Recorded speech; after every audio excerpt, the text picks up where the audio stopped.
and welcome to the Rugby Sevens Rollercoaster. We're here to take you on the ups, the downs, the twists, the turns, and the excitement that is Premier Rugby Sevens, the sports league taking over the US with some of the best athletes our sport had to offer. I'm Dallen, Stanford, former USA Sevens player and current World Rugby commentator. And I'm MacDowell, former Canadian Sevens player and current international coach. Together, we'll bring you the latest PR Sevens news. Welcome to your new home for Sevens Rugby. Hello and welcome to episode 8 of the Rugby Sevens Rollercoaster, a North American-inspired podcast that focuses on the world of sevens. And Jeepers Creepers, we just received news of the rebranded, reimagined World Rugby Sevens Series, a massive focus on the entertainment and fan engagement portion of the festival we love so much. The HSBC Sevens will see 8 combined stops for the women and men as they head around the globe for the year 2023-2024. It starts in December in Dubai, December 2 and 3 in the United Arab Emirates. Then it's to my hometown, Cape Town, South Africa on December 9 and 10 for those back-to-back events. In 2024, the series continues with a standalone stop in Perth, Australia, which replaces Sydney.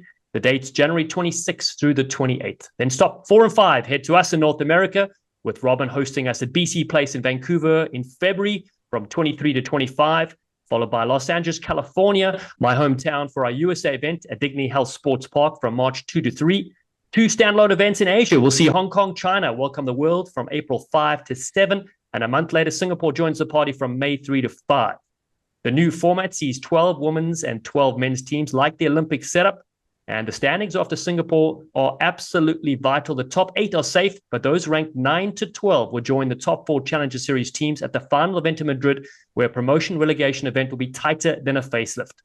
The top 8 men's and women's teams will battle it out to see who's crowned champions of the series, while the top 4 sides in the promotion relegation tournament will stay on the series for the following season. Robin, so many big hits are taken ahead of the new HSBC series. Almost as action-packed and as stressful as the Premier Sevens for the coaches. Higher stakes, higher rewards, and it's interesting to see a few standalone tournaments, Dallen, ahead of the Olympic Games. It's going to be a massive year for World Rugby, both in obviously the upcoming Men's World Cup, and you got the World Series, and then culminating with the Olympics a year from now in Paris. But I know as a player, when I first went to the Commonwealth Games, which is our biggest pinnacle standalone event at the time, obviously multi-sport, it was weird for us. I mean, it wasn't like enough to affect your results or whatever, but it was weird that it was at the time the only standalone tournament. And I think maybe a couple of these standalone tournaments might potentially up the quality. I don't know, but it definitely messes with the psyche as far as it being different and performance. I won't say people hold back from week 1 to week 2, but maybe they'll be a bit fresher. What are your thoughts on the standalones? Yeah, it's interesting because half of them will be standalones and the other half will be back to back. And so that'll be interesting to see how teams manage it. So I think they've done a good job in terms of managing that. So at least that if you have a lot of teams were very good at the second round. I know when I played for the USA, we were pretty tired and banged up at the first events because our training was quite brutal under our coach, Al Carabelli. But then the second tournament, we would do a lot better, the back-to-back events. So you're right. Balancing that is going to be pretty interesting and pretty fascinating. I think for me also some of the stops are important too. You know, unfortunately, some cities and countries have lost events. So there's no London, no France, no New Zealand. That's, you know, where I made my debut. I think you may have made your debut there as well. So that's kind of interesting, but I do love the fan engagement proportion they're focusing on, which, by the way, is exactly what Premier Rugby Sevens is doing. So making a shorter block, more entertainment, fan festival, a music thing in the middle, 5 hours of fun. So I think they're on the right track, World Rugby, and it's pretty cool to see that, you know, PR Sevens was leading the way there as well. Yeah, and I think, you know, it's a long day it's a long day for the staff at a sevens tournament and the players, most importantly, but also the fans, those that get in early, like the true goers, sometimes 8:30 in the morning, and they're there to 8:30 at night, and some days 2-time and 3-day events. I mean, they put in shift. Sometimes they deserve medals in the stands as well. But yeah, so I think they're trying to compact it, keep the quality high, keep the experience quick and short. That way they don't lose those fans. Yeah, exactly. All right, let's switch our attention now to the PR Sevens. We just witnessed another blockbuster event, the Western Conference Finals at PayPal Park in the Bay Area. You were there coaching the Loonies women's side. But let's first talk about outside of the actual rugby on-field action. What was your impression and thoughts on stop 3 of the 2023 season? Yeah, well, I've got to say the atmosphere in San Jose was as intense on the field as it was in Minnesota. The Golden State crowd was really behind the Retrievers. There was such a strong support at the California Western Finals this past weekend. with the high stakes and so many family, friends, and fans in the stadium, the place was in full song from the word go. Yeah, I love that. That is so great. And that's such an important part, equally to the action on the field. So let's talk about the action now. It was honestly tighter than what we've ever seen again. We'll start with the men's round, okay? So the men's semifinals, an absolute cliffhanger. 1 point the difference in the first game, 2 points in the second. The Experts beat the Loonies 15-14, and then the Rhinos ex-Loggerheads beat the Retrievers 17-15. Get out of town. Players that impressed, I love Marcus Tupuolo and Tala Talapusi in those fixtures, but again, super tight. And then they went into the third game, another thriller for the third place. Dan Norton slicing and dicing the Princess Sevens, winning it for the Loonies 24-21 against the Golden State Retrievers. That was for third place.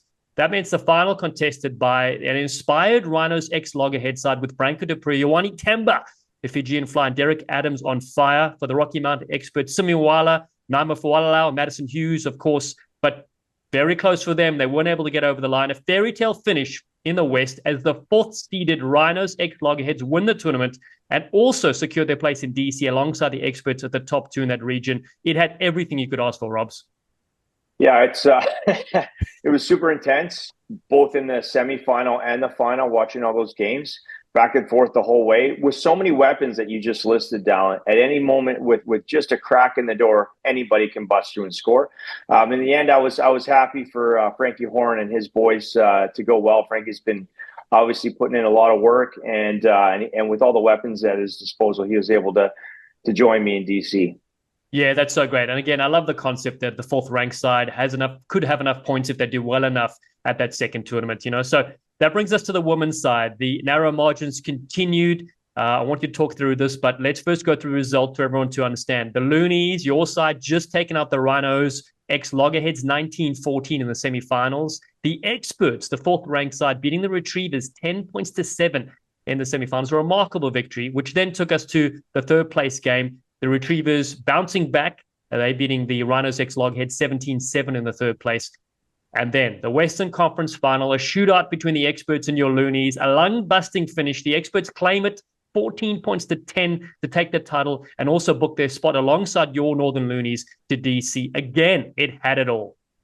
Yeah, going back to that semifinal, we played first, and I was able to watch the Experts go against the Retrievers there, and sitting in the stands. There was three times where the Retrievers in the first half, Dallen, were inside the Experts 22, 3 forward passes. And they might have got away with it if they weren't directly passing it on the 22 because of that perfect line for the referee. But it was theirs for the taking. They also had a sin bin and also a red card. And so, at the end they were up 7-6 as far as players go. It was gutted for Griff at home, but well done to Irene and her girls going from, again, fourth place to first place. And, when Irene subbed Amanda Berger on in the last minute of the game, I was like, oh boy, if there's one person I don't want back on the field, it's that girl. But she's been there. She's original PR Sevens athlete. Nobody works harder, and I was happy to see her smile in the end. And, for our players, Dallen, to be honest, it was great for us. We welcomed 6 new players, so I was really happy with how they kind of went throughout the week, and then obviously performed on the weekend.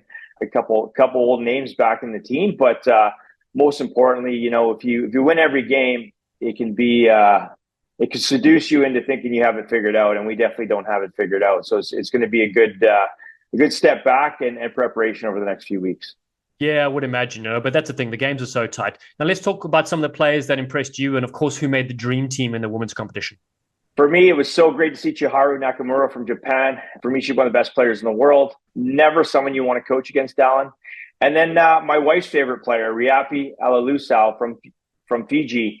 In the first stop, she said, is Alalusau playing? I said, no, she's not. And then when I saw her on the roster week 2, she said, you're in trouble. And she scored 2 against us. The Canadian Spencer Bolt, Kaylin Tekatumu Cook from New Zealand. I was kind of eyeing her up over the week. What does that girl have? Didn't get a coach against her, didn't get a play against her. But, man, when she got the ball, she looked like Quade Cooper, even though she's a New Zealander. And then the Canadian legend, Caroline Crossley, was all over the field too, aerial success. And then all-time Saskatchewan's Carissa Norston. At 19 years old here, probably the last time I'll get a coach of Dallen. She's outgrown me, but she was all over the field too. And one of the most exciting players in the world and one of the best personalities who we'll have on this pod is Rafaela Zanellato from Brazil, the Olympian. So she's I think been probably one of the most exciting and most consistent players of this season. Yeah, so many good stars and great performers indeed. And again, I say I'm a big fan of the high-stakes drama that PR7s has created, using the best bits we've seen on the Sevens Series. The fact that different competition points are awarded for different tournaments, calculated exactly so that a fourth-ranked team could still qualify for the championship at DC, is genius. So let's chat what's next. There's no rest for the PR7 staff as we head to Pittsburgh this coming weekend. I'll be back in the broadcast booth, last time teaming up with the legend Ruby Tui. So I hope she's back to cause some major laughs in Pennsylvania. We'll be on CBS Sports Network and then the PR7's YouTube. And for those outside of the US and Canada, PR7's Facebook page will have all the matches. The action sees 4 women's teams, 4 men's teams doing battle at Highmark Stadium on July 23 for the Eastern Conference Finals. Get your tickets at pr7s.com. And with 2 teams in each division advancing to DC, it is going to be again as tight as someone's skinny jeans. So prediction time, Robs. We've got the men's semifinals first. The Southern Headliners take on the New York Locals. And then the Texas team who won it last time take on the Pittsburgh Steel Toes. Your thoughts on those 2 matchups? I mean, sometimes I think I know something about sevens, but it's going to be a barn burner. But I don't know. I think our good friend Tim might have something up his sleeve when he plays New York. So I'm gonna back the headliners in that game, and then the Texas team and Steel Toes. Texas team's been on form, so I'm going to go with Texas team. But Pittsburgh finished strong in the last one, and they're playing at home, so that's going to be a tough one. And then on the women's side, I'll let you touch on that. But that also is going to be it's going to be interesting. I think on both sides down, there's going to be a lot of new players in and out, similar to the West. Yeah, I think that is important to note. There's some new players coming through. For the men's side, I do want to comment saying the Pittsburgh Steel Toes with Ben Pinkelman were outstanding. He's in the USA 7 setup as well. So there could be an upset on that side of the portion. So the women's, as you mentioned, the New York Locals take on the Texas team, and then the Pittsburgh Steel Toes take on the Southern Headliners, who just produced a lot of champagne rugby last time. How do you see these 2 going? Yeah, Waka obviously lost in the final with the Locals, and she got a chance to train with us this week. It was nice to see her on form. I just said to Richie Walker yesterday, I don't see Waka losing twice.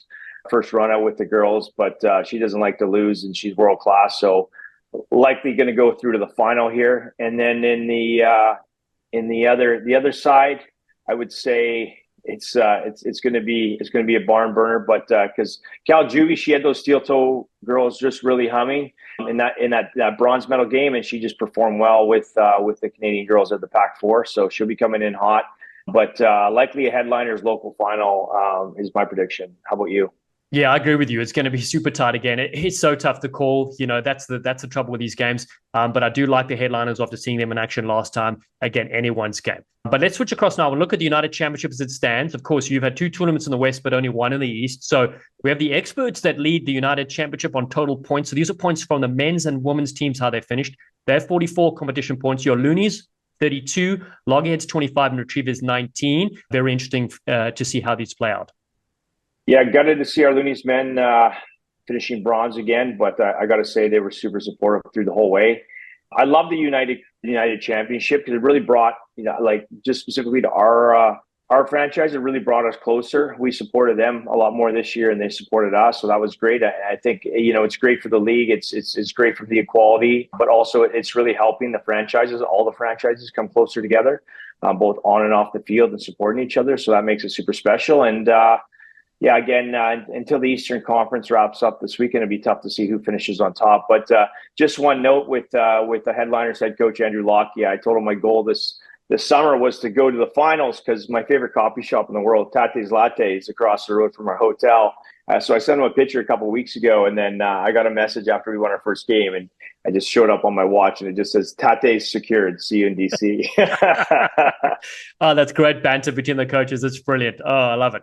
All right, Rob. So I want to thank all our listeners and viewers for their brilliant support. The glorious game of sevens shares so much passion.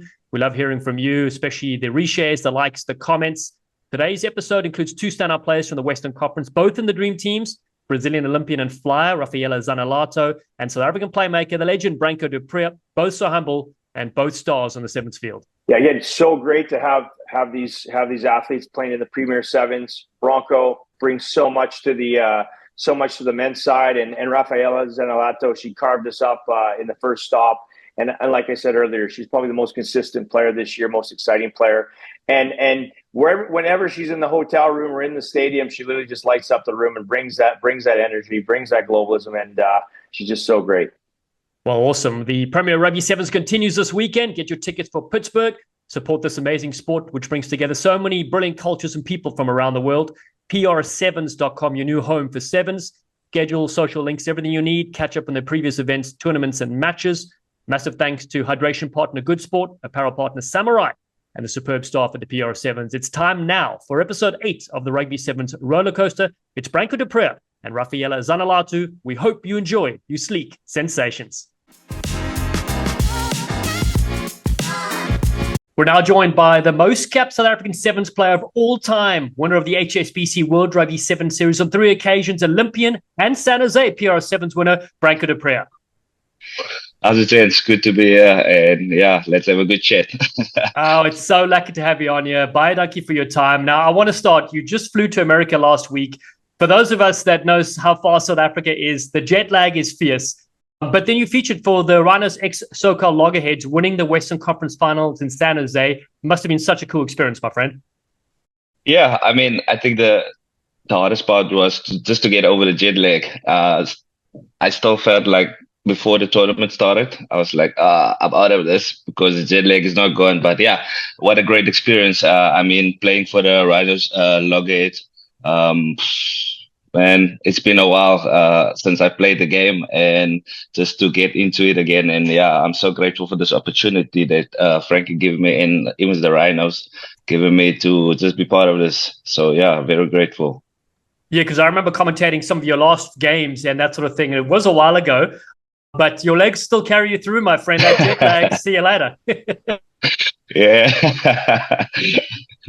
Yeah, it's like once you get started, you forget about that, and then once you're done, it's like that is still there, you know. But yeah, what a great feeling, man. Well, first of all, congratulations on a big win on the weekend. And what was it like teaming up with your old Blitzboks friend Frankie Horn?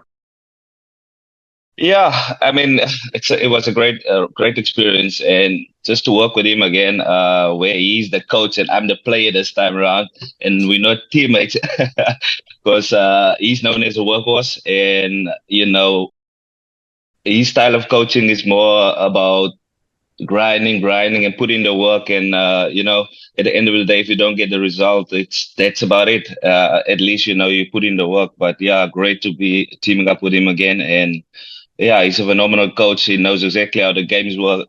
And yeah, whatever he puts in, we just try to put out on the field.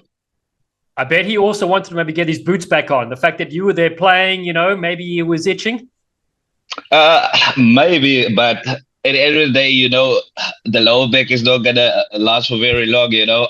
I told him, it's like, just give me 2 minutes. Then we can go again. Then you can just go back to the bench again. And he's like, no, please. That's great. Robin and myself often want to get our cleats out and get back on the field. But I want to talk to you a bit about the PR7s. What an amazing competition. What an amazing tournament. The fact that you had the King of Sevens there as well, Wasali Sarevi, teammates alongside of yours, Mataila Yuta from USA, Ioane Temba from Fiji, Jack Rampton from Jamaica. You're against legends. Dan Norton there, for example. How cool was it for you? You obviously played with and against these players in the series, but here you are, a domestic competition in the US, playing against and with.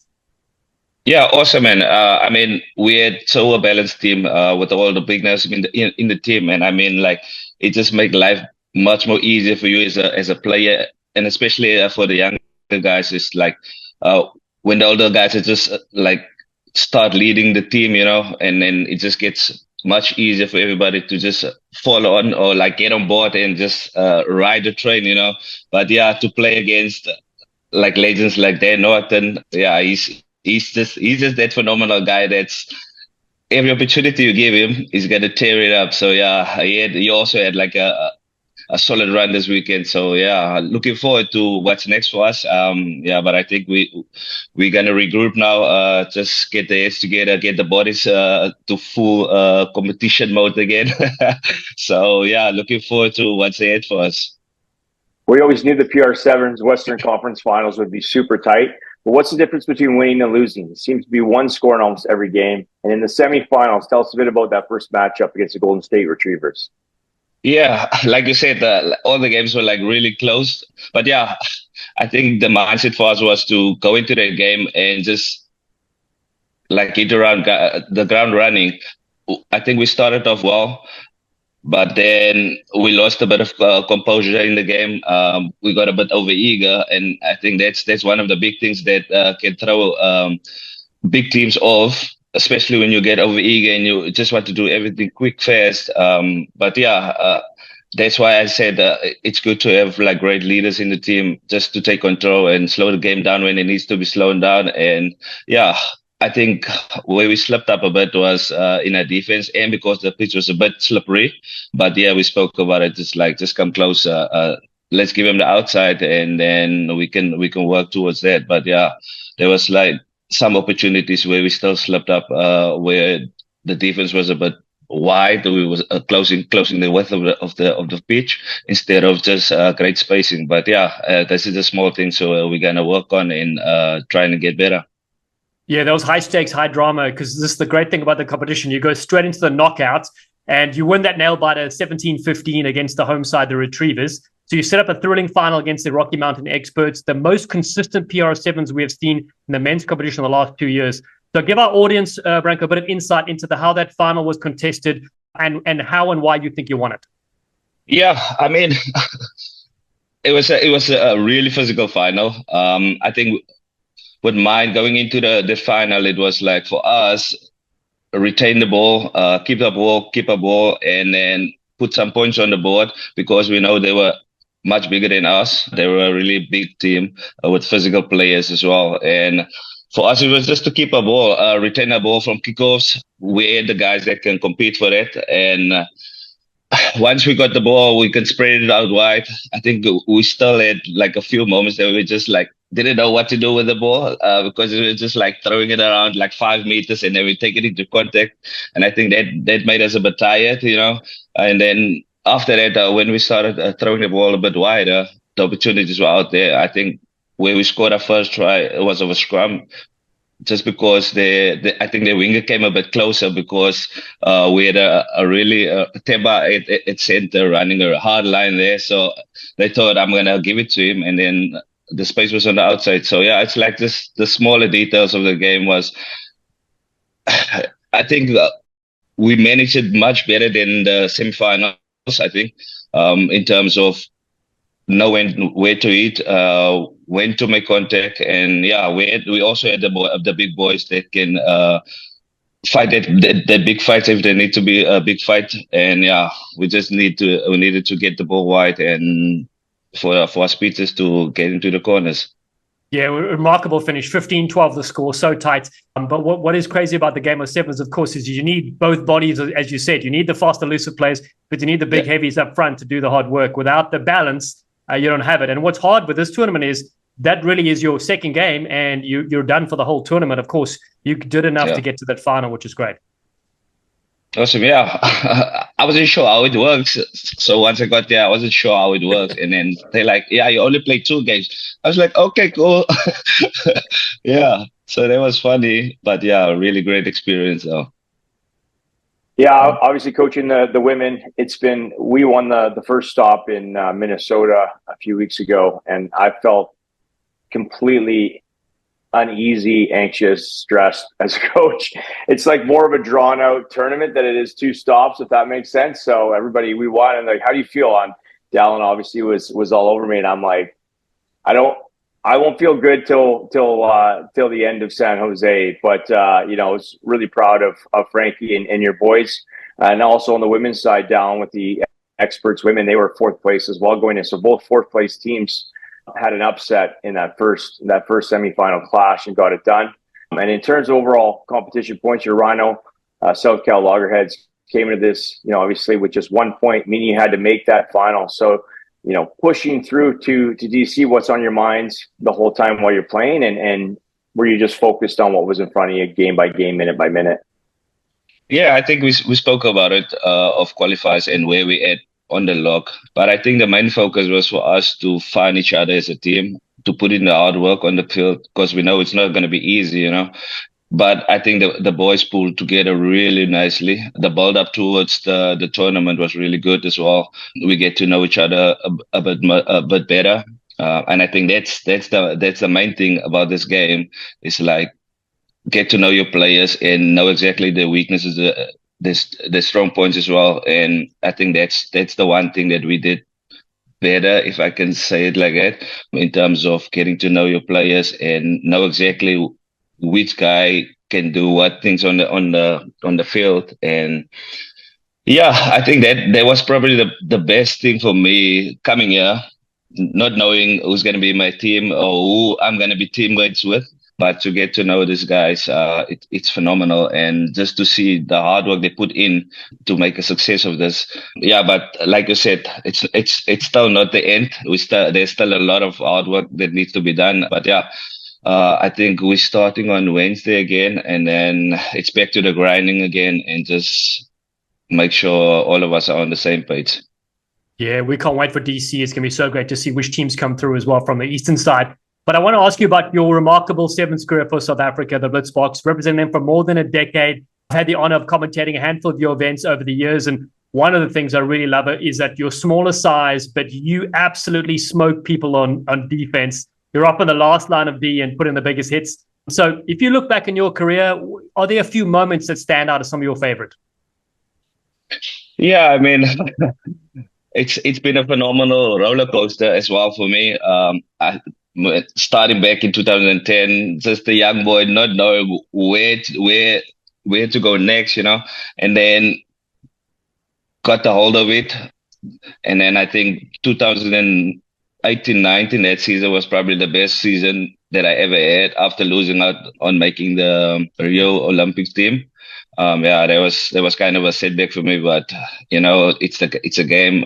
You need to move on, and yeah, I learned some hard lessons as well as a player, as a human being, and also just some phenomenal achievements that I had. I remember the tournament in LA where I think I only got like 1 second. There was like 1 second left on the clock, and it's like Coach Neil Paul is like, "Okay, you on?" I was like, "Okay, cool, I'm on," and then. We had a chat about it, and he's like, "How do you feel?" It's like I was so in my own world, not focusing on what's happening on the field actually at that time. And then went on. I had to make the kickoff, put it on the money, and then things just happen after that. I don't know if I'm still dreaming or what, but every time I think about it, I'm trying to figure out like what happened. But yeah, that's also one of my big memories that I will never forget. It's like it's also a lesson for me as well. Like you don't have to play all the games. When you get your opportunity, it's what you make of it. And there was another opportunity for me to go onto the field and do what I can. Yeah, but it was phenomenal. And then yeah.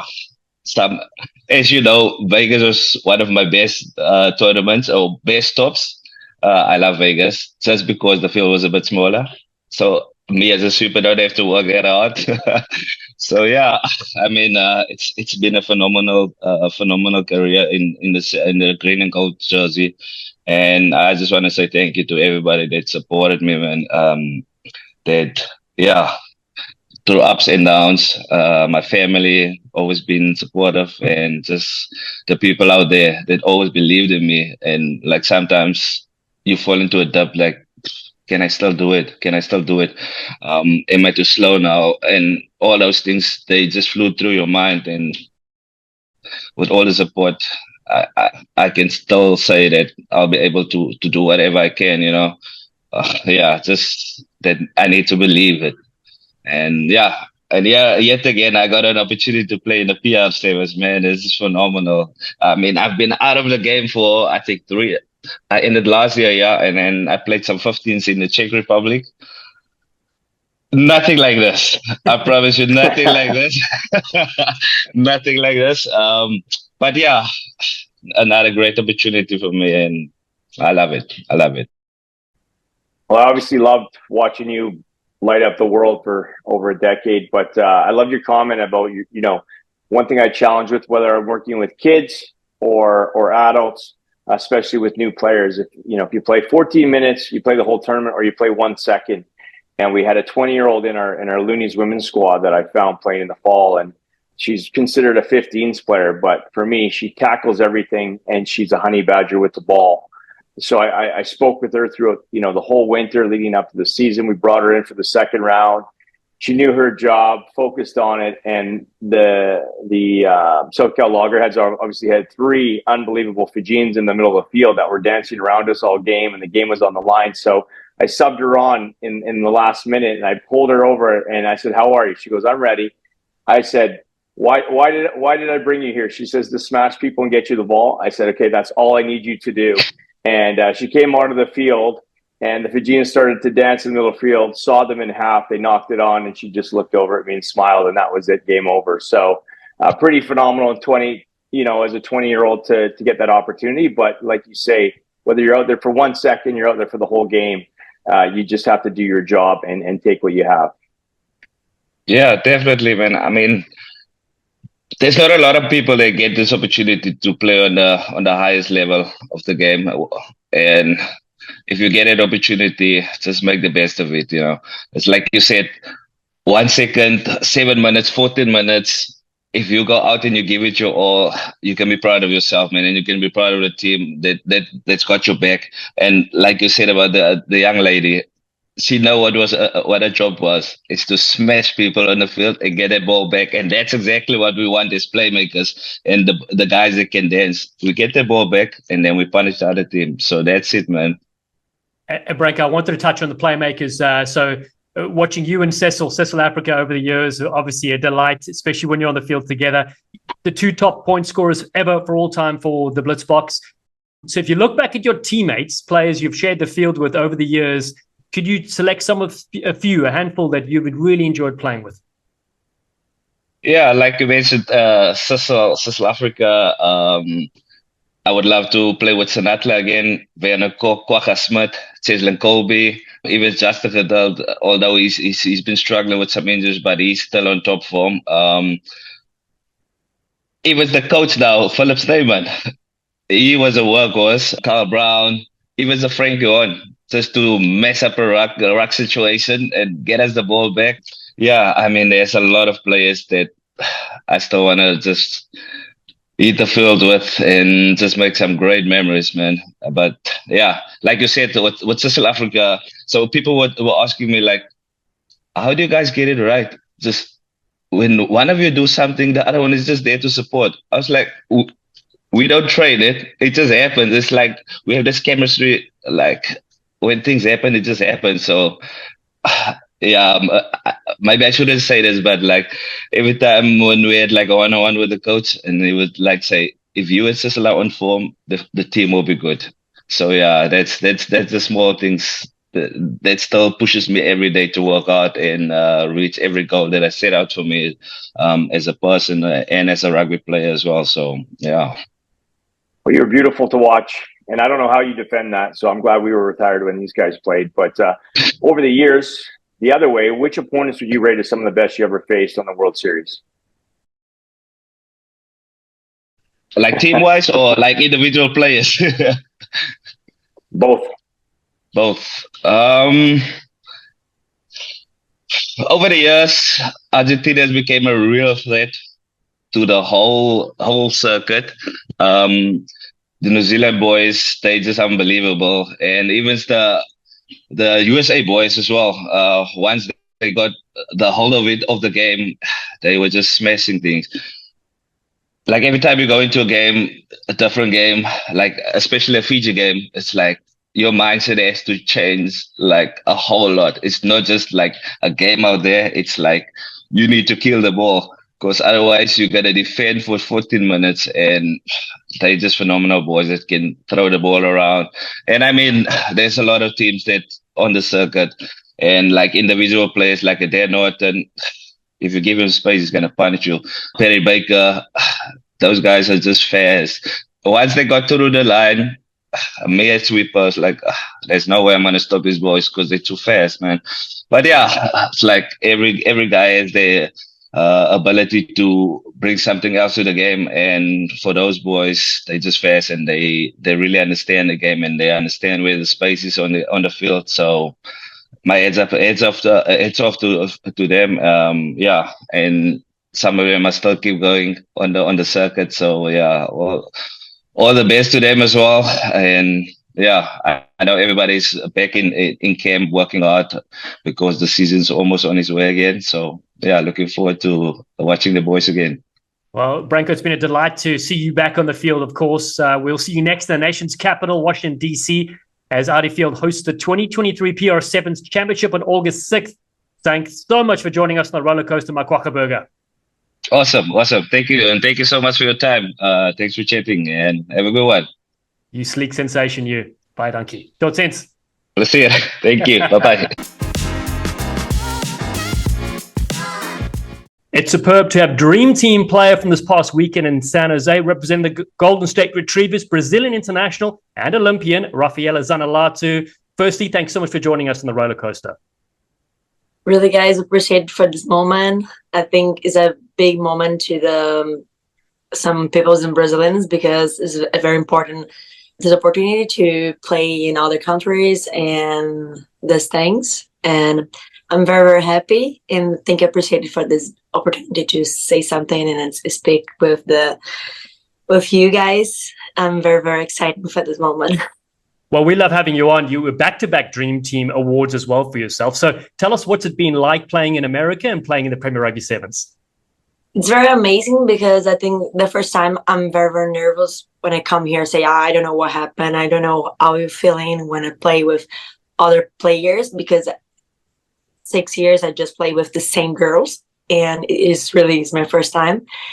And it's very easy because my team, I think, not my team, but I think the other girls and all the people in the Bay Sevens do this the best in the world, this moment very good. Don't have pressure on me, don't have nothing. The other girls say, just play your rugby. If you do some mistakes, don't worry. If you want to tackle, if you want to pass, if you just want to carry, just carry, don't worry. Everyone just going with you. And I'm very happy, and for me it's very easy. And my coach is very good, and the other coach too. I have other Brazilians, other teams, and have in the middle of the tournament have some conversation with me and Mari, Bianca, and have this conversation. Say, what am I feeling? Everyone, man, it's so nice. Everyone is good, and I don't know, it's good. This feeling is like it's easy to play here and easy to stay with these people here. I'm very, very proud about everything here. Well, I was talking with a number of the coaches and PR staff after the competition this week on Saturday, and your name came up a lot as one of the top performers. And congratulations, as Dallen said, the Dream Team back-to-back. That's a huge deal. And you're representing your country and your sport and your team and your family so well on this stage in North America. So congratulations. Thank you. Appreciate it so much. And for you, what is it like traveling around, spending the summer in the U.S., checking out all the cool cities and getting amongst it with other global stars? Man, here in the U.S., it's amazing. I think I passed a long time in San Clemente and I visit a lot of places there. But I think for me, the best part, this travel, I think, is when I pass a long time with the other tutors in rugby and without rugby. It's just because it's very different, everything, the relations, the hugs. When I say good morning for someone in Brazil, you hug and kiss, and here you just, hi, good morning. It's very different. And I love this part of scooter, and I love this part to visit these places. And I love the part of that I pass in Rhinos because in the middle of the Minnesota and San Jose, I pass a big part in the Rhinos. The other girls do this part too, pickups and what do you want to visit at some part of the city? Let's go. And after come training and pass some some learns for the girls. I learning all my life. I pass and teach all the girls, and I this have the both, because the girls say the same thing. Everyone learns something in Rhinos or in another country, and pass for me. And I love, love, love, love, love. That is so great to hear. And that's the great thing about us is, Robin's obviously coaching. I'm one of the broadcasters. To see all of you players that we know from the Sevens World Series and international tournaments come together and play under the same roof here. So what has the level been like for you playing, for the Golden State Retrievers? You obviously have Ruby Tui alongside you, other good players, but you've gone against some very stiff competition the last two tournaments. Yeah, of course. You can see the experience of these girls, and it's very easy to play because the girl have a big communication and know what happened. If you do one run, everyone help with the confidence to run for your carry, or if you just need to do one tackle, every time I listen Ruby, Megan Force, and I think the more experienced girls, you see these girls never stop to talk in the middle of the game. And when you travel and play with the World Series, you see like the same. Everyone in other teams talk a lot, speak a lot, all the game, and everyone just pass all communication. And when you see one team don't have communication, you see this is a problem. And when I come here, I see this part of some big experienced girls, and I see I have my part to pass because I have the experience too, and I have this big experience to pass for some girls. I remember one girl played with me, the Seneca. Every time she comes say, "And now what happened? What happened?" Say, "No, okay, now open the ball. Your time. Let's go." And she say, "Oh, okay, let's go." And it's good because I can pass my communication. After the game, I have some girls say, "What do you see in this time?" And say, "I think this space is better to attack," or someone just, yes, of course. And it's good to pass my experience for the girls, and the girls like to receive too. Yeah, that's so great. Now I want to touch on, you were finalists at the first tournament at the Western final recently, going down tightly in the semi-final affair, 10-7 against the experts who ended up winning it. The reason why we call this the Rollercoaster Sevens is because every game is like that, up and down. Then you finished off the tournament, you beat the Rhinos X Loggerheads 17-7. I mean, what was going through your mind? Because obviously, you had to make those top two spots to get through to DC. It wasn't to be, it was very close. Yeah, I know. I think the sevens is amazing because sometimes you lose, sometimes you win. Seven is like this. You need to put your heart on the game, and you need to have a big connection with your team. If you have some parts of the team no have a same connection, I think the result like you win or loss depend of what you're feeling in the game. And I think it's very nice. I think in the first tournament, the level, it's very, very nice. You see the level, you see have a lot of team. If you see the final, well, when I watch the final, I say, wow, it's amazing, this level. If you see like the first game, I have a big level because in the last minute, everyone tackle, keep back, and the Loonies just carry the ball every time, and it's amazing. I love the final of the Minnesota. I watch I think a couple times this final, but I think in San Jose, all the teams have new girls and have a small time to create this big connection, and I think have some players have a good put your best game, but the connection of the games, I think, is not like the same level for the Minnesota. And but when you see all the games, you say, man, it's amazing, because if you comparing the other year for this year, you see the next level for the Pay Sevens. And I love to wait in participation of these things and stay here and and play with these girls and just I'm sorry. That's great. I mean, yeah, Rafaela, like year 1 to year 2 to year 3, like, and as you know, I was on the road, as I mentioned, like all year basically since last year, trying to find the athletes. And you know, I would say there's probably 90 girls that didn't make our team that I would have picked last year, or would have picked the year before. The standard's so high. And in the West, it's been so tight, like so tight. There was a couple blowouts in the Eastern Conference, and I think there'll be some changes going into this weekend.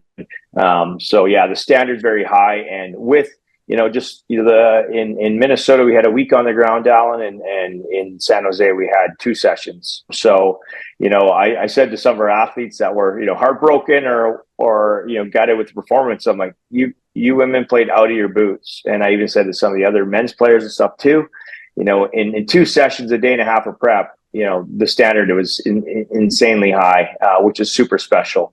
Now let's just move on to your team's focus of retrievers. How did you enjoy playing for Coach Griffin? And what was your team's focus from the first stop to the second stop? I think it's amazing to have other coach, because you see when you have one coach for a long time, you just have a comfortable when your coach just say something for you, because you have a good communication or connection with your coach, because you created this in a long time. And when I come to the first time to the Griff and the Baker, another coach, the assistant coach, these two, I think it's very different personalities and perfect, because the Kelly is more, she have a more communication with your feelings or something. In Baker, no, Baker is more to say the truth. If you do some mistakes, say no, it's not good. If you do this very well, she come say, okay, very good, done, good, next. And I like this 2 type of this personalities, because my first coach is like the very similar to Baker, very say the truth and say everything. And my coach now, the Brazil, the William Broderick, like very similar the Kelly Griff, because try to understand more your feelings and try to understand more what are your feelings and why you play and what are your superpower, and put this 2 together and creating a best place you can do your best rugby. And I'm feeling very, very good. I'm very excited to, I don't know, have another moment with this coach. I don't know what time is, but if I have this this time, I'm very happy to do this again. And I think with the retrievers, I think the retrievers for this tournament just think about step by step. First game is the more important, because you need to win the first game to pass to the final. And I think have some stakes in the middle of the game, but I think all the team try to fight in all the game. And when you see in the end of the game, everyone is very tired, because try to put your heart in all the game. But yeah, sevens, sometimes you lost, sometimes you win. It's like this. And I think for lost the first game and have a conversation, everyone say have one more, let's go, preparing. And the team, everyone is very exciting to play the next game and put the next level, because they want to not have the best level and say, yeah, I have one more game and let's try again.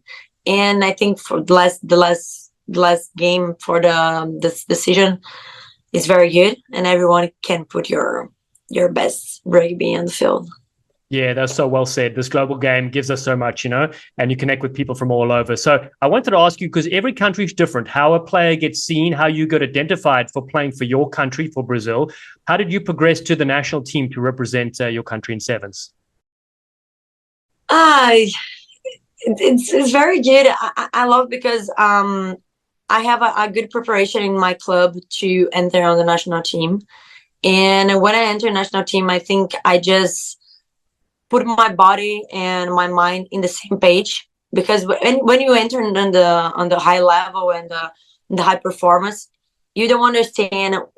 You need to stop to do some things you do every day. When you have your normal life, you just do everything you want to do. And when you play in high level, you don't have this time. You need to put everything in the same page. You need to take your responsibility for every day. You need to, when you wake up, when you say, I need to have a big breakfast, and after a big recovery, after the training, everything, because everything important. When you stay in high level, everything important. And I love to pass this process and play in high level and understand this, and now can understand what I can do and what is Rafaela and what is high level, and put both things together. And I think I'm great now. I'm feeling very good. And that's this. Yeah, exactly. And I want to say, what a remarkable weekend for your country when you qualified for the Olympic Games in Paris. Can you shed some light on that and tell us what emotions you were feeling? Because that must have been remarkable. Yeah, it's amazing, because the qualifier to Olympic Games, is the best tournament in the world. I think everyone wants to play one Olympics in one time in your life. And my first Olympics is the middle of the COVID, and to have the big experience, because I think everyone can talk and have a lot of pressure of the media and some things. And I like, but I think the middle of the COVID, it's hard, because the world have another page in the, I don't know. I don't feel it so good, because I understand what happened in the world, and I say, it's Olympics, yeah, but the world passed for other thing now. But I think now I'm very happy to play this Olympics. And when my team win the last game with Colombia, man, I cry a lot too. Everyone, let's go and play with the Olympic Games. Is, I think, the first time with the new girls, have a different girls now in the Brazilian team, because the team changed, because have a lot of girls past the year, and you have Odin and when you finish your career, I think in the other Olympics, 4 or 3 girls, very important for the Brazilian, finish your career, and now have other new girls to come in, and I'm very excited to see what happened in these Olympics. Yeah, so are we. I mean, we can't wait. You'll join New Zealand, Australia, USA, Ireland, and France in that 12-team tournament. And the rest of the qualifiers are still coming up. So they're set to go up like a frog in the sock. I know Robin's Canada are itching to get going next month. It's going to be amazing to see who ends up there. Yes. I love what you said about just getting that break out of that full-time environment where it's tough to, we say sometimes you live there and visit there. As far as like a high performance athlete is concerned, you have to live there every single day. So still getting to play at a high level a year out from the Olympics, while getting to have different experience, different coaching, different competition, different teammates, different food, different everything is so great. Dallen and I, after our World Sevens Series career, him for the US, got to travel around with Tiger Rugby and Atlantis, and I got to play for the Dog River Howlers. So it was still higher level and fun without the pressure. Playing without the pressure is a good reset for a number of you world-class athletes to then go back into your environment, fresher, hungrier, maybe with some different ideas. And then you get to go play against your teammates from the PR7. It's super wonderful. For me, I know how passionate you are. You embody I think the World Sevens Series and all the passion, all the excitement on and off the field. And so just an opportunity for you to give your family and friends and fans from around the world, all those Brazilian fans around the world, a shout out in Portuguese, as loud and passionate as you want. Can I speak in Portuguese? Yes, please. Bom, eu estou muito feliz de poder estar participando de tudo isso. Eu sei que meu inglês não é muito bom, mas eu fico muito feliz de poder falar algumas palavras e poder explicar o quanto as pessoas do Brasil têm grandes oportunidades e consegue, e sim, pode poder conquistar um mundo fora. Então, eu estou muito, muito feliz de poder estar dando esse primeiro passo e poder conseguir, sim, participar do PR Sevens e me destacar lá, mostrando que o nosso nível do Brasil, a gente tem totais condições, a gente tem uma boa preparação para poder estar em alto nível. E eu espero conseguir realmente mostrar isso para todo mundo e espero que tenha outras brasileiras logo menos, e a gente ainda tem muita coisa para ver, brasileiras na final em DC. Temos aí Bianca, Luísa, que vai jogar ainda, Mareninha, que já passaram. Então, cara, vai ser incrível poder ter essa experiência, de poder ver elas e depois ver outras brasileiras aqui nesse lugarzinho incrível. Tô muito, muito feliz e muito grata por essa oportunidade. Rafaela, I'll translate because half of my wife's family is Portuguese, the other half's Italian. I think you were saying thank you to your family and friends, and whenever you get the ball, you're more dangerous than climate change. Perfect. But listen, we want to thank you so much for coming on the Rugby Sevens roller coaster. We've really been inspired by watching you play on the field. We can't wait to see you at the Olympic Games for Brazil and also in future PR7 events down the road, as you said. Again, what a heck of a season you've had, and congrats on 2 excellent tournaments. I appreciate for this moment. I just need to say thank you for everyone to watch this, and for you both for creating this very big moment. I know my English is not the best, but I'm very, it's good to try to talk something or try to pass what my feeling or my values for everyone. And I'm very, very happy.